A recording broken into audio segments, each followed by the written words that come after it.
Apart from coloring, I wouldn't even recommend DaVinci Resolve for a lot of people. You call me a madman, but I think GIMP for my needs is all I need.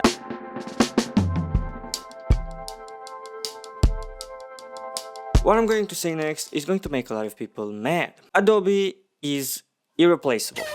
I switched from DaVinci Resolve to Premiere Pro for the following reason.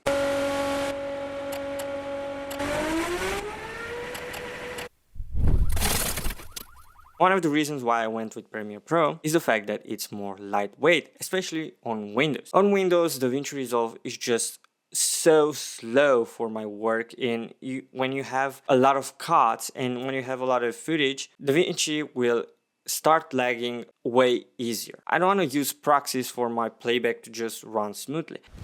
Emotional damage! Apart from coloring, I wouldn't even recommend DaVinci Resolve for a lot of people. Compared to Premiere Pro, the keyframing on DaVinci is absolutely annoying. Like, straight up annoying.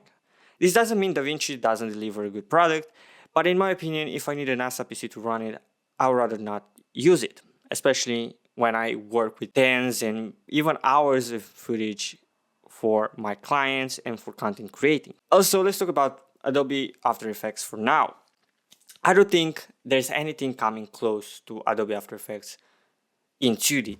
Like, straight on, nothing comes close to Adobe After Effects in 2D work. And it shows. And a lot of people will say, wait, but Blackmagic Fusion is like really solid. And you may be right, but one of the things that annoy me in DaVinci and in a lot of, even in Blender, because some people actually use Blender for 2D animation, is the nodes. There are a lot of, simple animations that don't require nodes, and they want me to use nodes just for a simple text animation or for a simple background.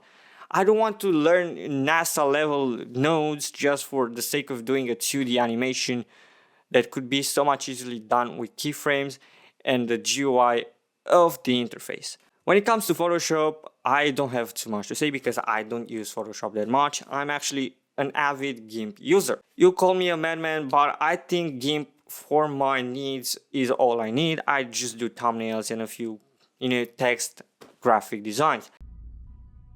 You can't keep getting away with it! As for Lightroom is like just peak in terms of coloring for photos. You don't need anything else. It's just so solid. You have a lot of presets, you have a lot of tutorials, a lot of people use it.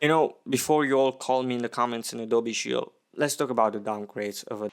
Mark, give me the Zuck. I think the pricing of Adobe is unjustifiable, especially for people like me that we don't, make a lot of money out of it. Like, my content is not literally monetized. I haven't earned, a lot of money from my motion graphics, even though I was just doing them for fun. For people like me that use this for fun or, to learn, it's quite an expensive hobby, especially on Adobe.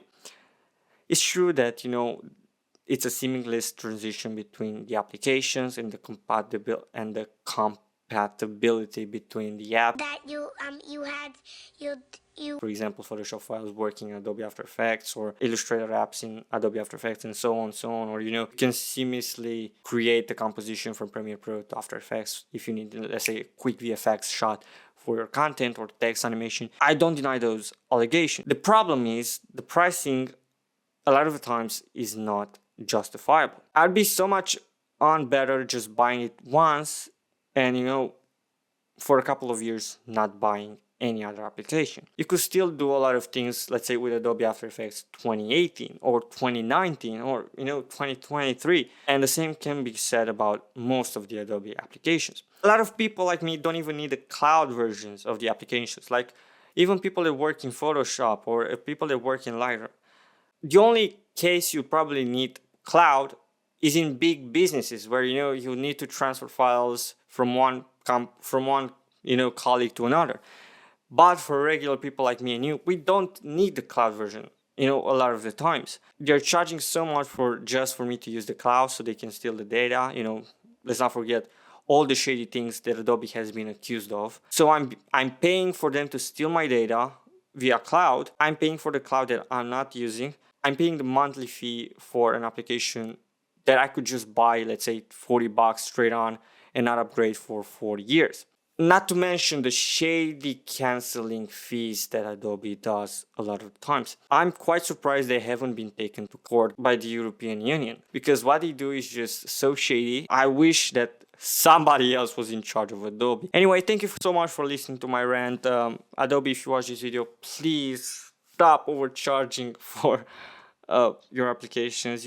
People love you so much more if you stop doing that and you actually start selling them per version again. To all the people that watch this video, thank you so much for watching. It means a lot. Stay smart, stay curious, subscribe to this channel, and I'll see you in the next one. Bye bye.